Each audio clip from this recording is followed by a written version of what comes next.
الحمدللہ اگر کوئی شخص خوشبو کا عطر کا ہدیہ پیش کرے تو بلا عذر اسے واپس کرنا منع ہے۔ اس سلسلے میں ابو ہریرہ رضی اللہ عنہ کی حدیث ہے کہ اللہ کے رسول صلی اللہ علیہ وسلم نے ارشاد فرمایا، من عرض علیہ ریحان فلا یردہ فإنہ خفیف المحمل طیب الریح۔ یہ صحیح مسلم کی حدیث ہے کہ جس شخص پر کوئی ریحان پیش کی جائے، ریحان ایک خوشبودار بوٹی کا نام ہے، تو اگر خوشبودار بوٹی پیش کی جائے، بطور ہدیہ دی جائے، تو وہ اسے واپس نہ کرے، اس لیے کہ یہ ایک ہلکی پھلکی چیز ہے، اٹھانے میں اس کا کوئی وزن نہیں ہے اور اس کی مہک بھی پاکیزہ ہے۔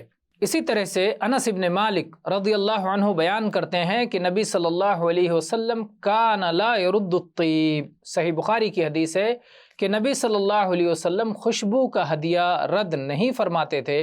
تو خوشبو اللہ کے نبی صلی اللہ علیہ وسلم کو بہت مرغوب اور پسندیدہ تھی، اور اس کا ہدیہ آپ واپس نہیں فرماتے تھے۔ یہ پاکیزہ اور اس سے خوشبو کا استحباب واضح ہوتا ہے۔ واللہ اعلم والحمد للہ رب العالمین۔